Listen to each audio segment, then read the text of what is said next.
Because it's true. You can't eat anything after 9, but I want to I usually don't. That's just my own personal habit, but I want to know the details.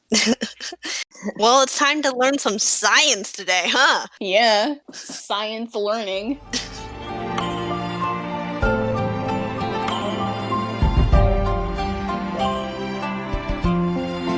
Hi everyone, we're the Emperor Smile podcast here to brighten your day. This is Amy, aka Wi-Fi Daily. This is Cali, aka dailyjiangcheng. And this is Ruki, aka Bluetooth Daily. So today's topic is Pokemon related, and this is regarding the Pokemon topic during episode 19. What is your favorite Pokemon and type? Also, would there be a mini battle between the three of you? And if there is, there's a website where you can make your Pokemon team and battle with each other. Well, I know for a fact, my favorite type of Pokemon in terms of types are fire Pokemon. I love fire Pokemon. Ooh, me too. And second to that is psychics. I love psychic Pokemon too. When I played X and Y, when I got Fennekin and his final form was fire and psychic, you could imagine that was a dream come true for me. Nice. I personally, mostly in terms of aesthetics, I really like water types and ghost types. I really like ghost types in particular. They just look really cool in my opinion. And I always love like the ghost episodes in Pokemon. Yeah. So I was always like, if I was a Pokemon gym trainer, I would want to be the ghost one.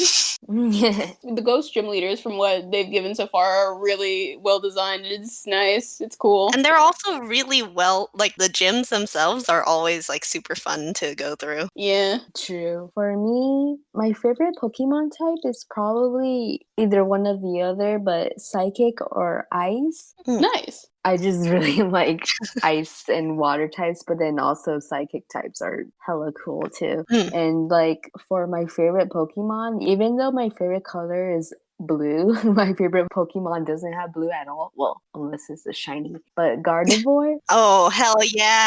Gardevoir. Hell yes. Because whenever I go into a Pokemon game, I'm just like, I need to find a Ralts. Big fat mood. Wasn't it like last time you opened up your Pokemon game, you had like 20 Ralts and you didn't know why? Yeah, I think so.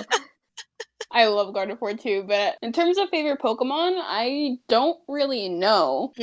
But my favorites were always, from what I can remember, because I don't have a favorite as like right now, but back then my favorites were Gardevoir, Lilligant, and Meloetta.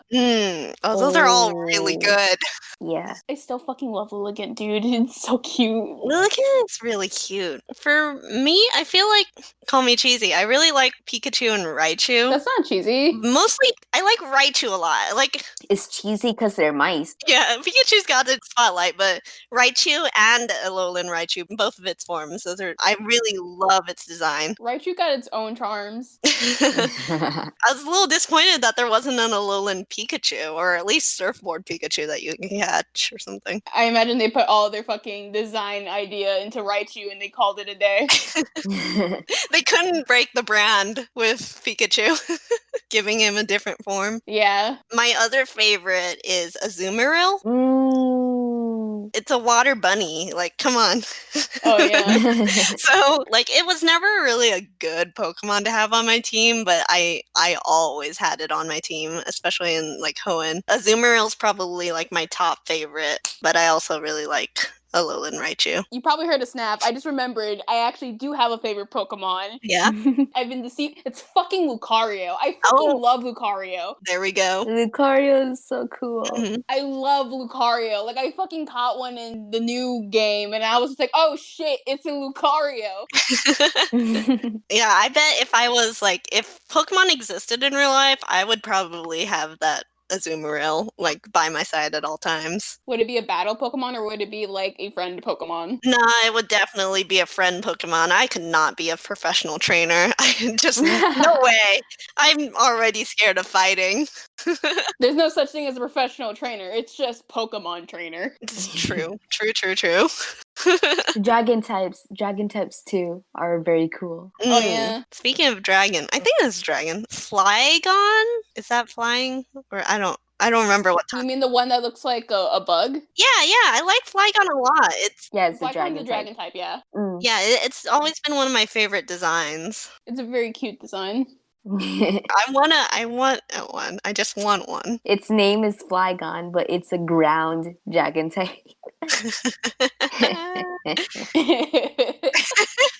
For the second part of this topic, if we were to have a battle between each other, it's been a long time since any of us have battled each other. I think the last time I battled one of you, I don't think I've battled Cali, No. but I've battled Ruki before. I'm pretty sure Ruki kicked my ass. I'm pretty sure, but I don't remember. I don't. I think we were actually pretty evenly matched, depending on who we were matched up with, because we would do the battle royales Oh yeah. in Sun and Moon. Yeah, in Sun and Moon. Like, if it was the four-person battle royale, I would always win that one because my team was really made for, like, field attacks. I was like, hit everyone or hit no one. But if it was one-on-one, I think I would almost always lose. I'm not sure how I would do because I don't have many people to interact with in terms of Pokemon, and I was late to this Pokemon game at least. So usually when I play the game and I do my team or whatever, I mostly raise the team just to be able to beat the game because I don't really have much experience like fighting other people. So I don't really know how I would fare in a Pokemon fight between someone. So I would say my chances are 50-50, but I'm not sure. I only keep moves on my Pokemon that I know for sure will help me beat the game. Yeah, same. We could always go at it in Sun and Moon. We could, but again, I would have to like review my team, see what I like and see what I don't like, and possibly raise an entirely different team just because I don't like that team. I don't even remember what my main Pokemon team was like before I got like all the legendaries and stuff. so like I don't know. In X and Y and Sun and Moon, I kept my boxes very organized, thankfully, in terms of like what Pokemon types, which was my team, which is my secondary team. So I know my team, but again, I haven't battled with these fuckers in who knows how long. I don't know what they got. Yeah, whenever I make a team, it's never like the best stats or whatever. It really is just whatever's cute to me. And whoever I've had longest. Like, I get attached to some Pokemon and I'm like, I don't want to take you off the team. So I had like a Zygarde on my team. I had Raichu. I always have my starter on my team. Like, Yeah, same here. I can never let go of them. But yeah, I would always take whatever I thought was cutest. I know in my old Sapphire game, I had a Linoon on my team because I was just really attached to the Linoon. It was like my first ever catch. And so that Zigzagoon, I just raised it up with me and it was like my HM slave, everything. Oh my god. I feel like I tend to use some of the ones that you catch at the very beginning and just like I go through the entire game with it. I tend to do that unless I know the gym types. So usually when I play a Pokemon game, I tend to do research into types or whatever, and if I know the gyms and what their types are or whatever, sometimes I'll keep the team that I first caught when I first played the game, and sometimes I won't. If I see a Pokemon that would be a better fit for handling a certain type of trainer or gym, I would take that Pokemon instead. Yeah, same. Oh, definitely. I have multiple teams with different types. No, but I'm talking about my main team. I'm not talking about secondary. Like, if I have a Pokemon with me and it serves no purpose, I'm gonna fucking kick it out. Like, if anything, I'll just use the Pokemon as a failsafe for when I'm in battle and all my other Pokemon are faded. I'll just bring that Pokemon out to revive all my other Pokemon. Yeah. Yeah. Like, if we were in the Pokemon world, that'd be fucked up, but... Yeah, that would be fucking cold-hearted. You go out there. Make sure you take all the hits. Listen, my evolved Wooloo, who I've named Manolo, he took a shitload of hits for me, and he took it all. He was a fucking champ. He was my MVP for Sword and Shield. And then, like, when I was able to revive them all, and he was still alive, I would be able to, like, weaken the other Pokemon with him. It was great. Like, he was an MVP. Like, if he died, then fuck, I guess. Bye, I guess. But I would revive him too. I'm the player who always spent more time in Pokemon for Fresh than anything else. I just love those little funky creatures.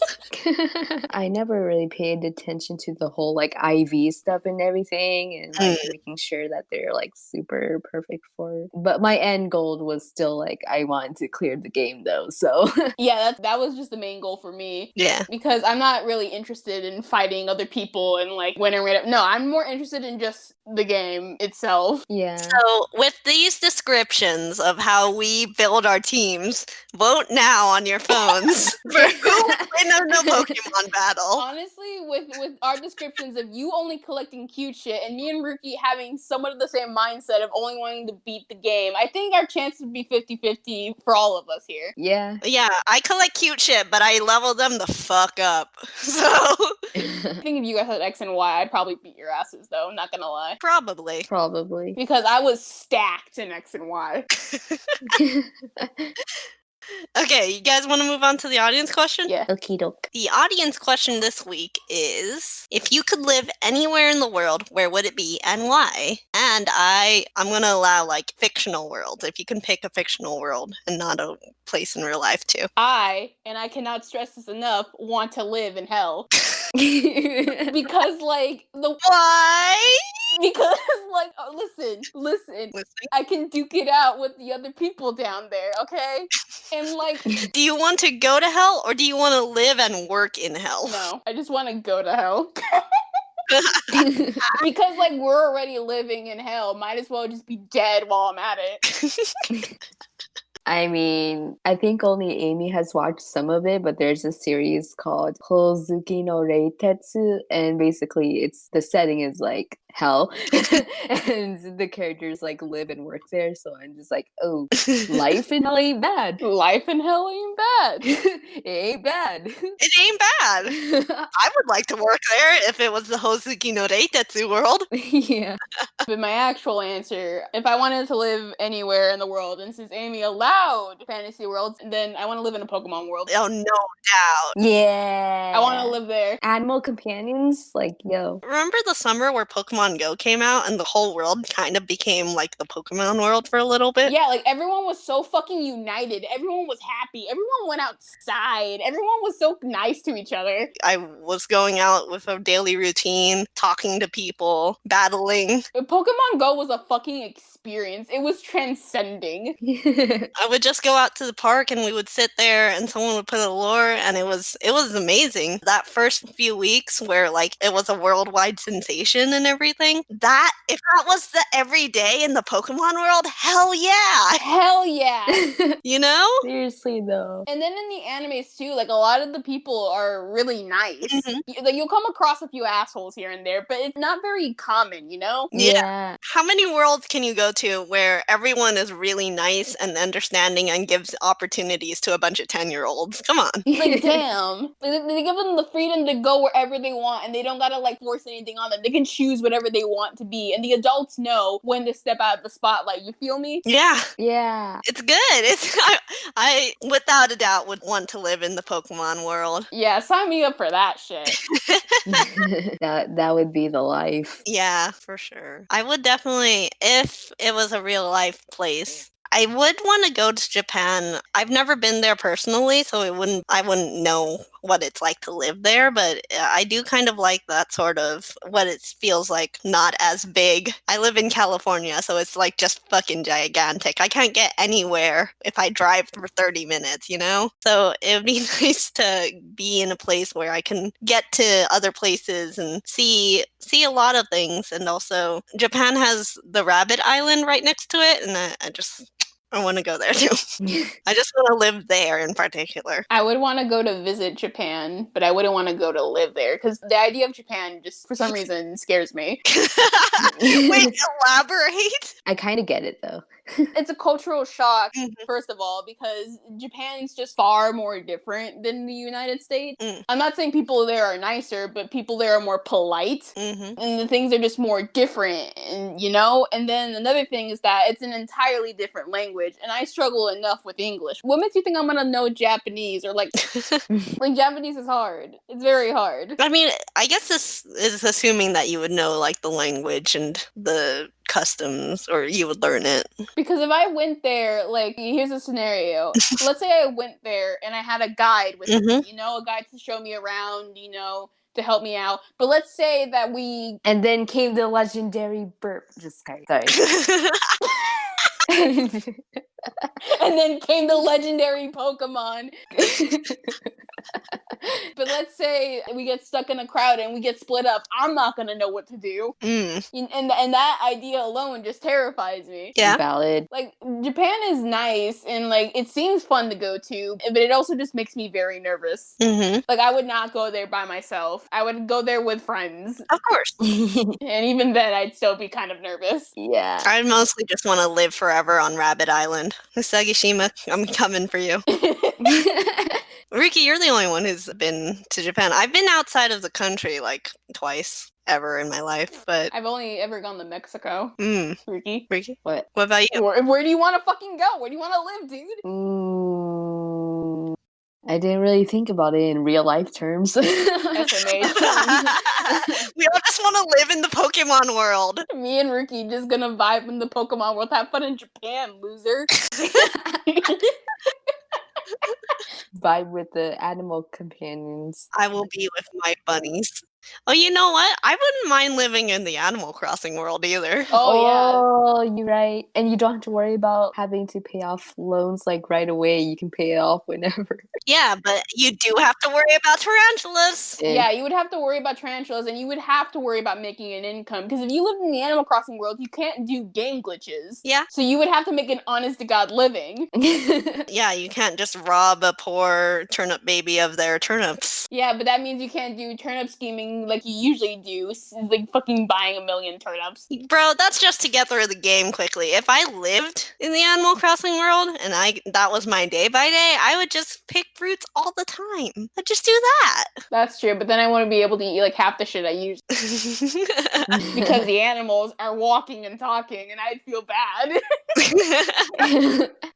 There's still like meat dishes in Animal Crossing, like the item. Okay, but explain that. You remember like you can catch a frog and wonder if it's your neighbor or not. The whole Thanksgiving event is run by a turkey, and he gives you a turkey. No, he doesn't. He makes you make different fruit dishes. No, but isn't there like a turkey dish? No. Oh shit! What was I thinking of? What the Damn, fuck? baby. I swear there was like a turkey item. No. I remember the turkey event very clearly because I did the turkey event last year and I struggled through it. There was no turkey plate. It was just fruits. I swear there's still at least some sort of weird meat dishes. I am 100% sure that Animal Crossing thrives on vegetation and I would possibly die.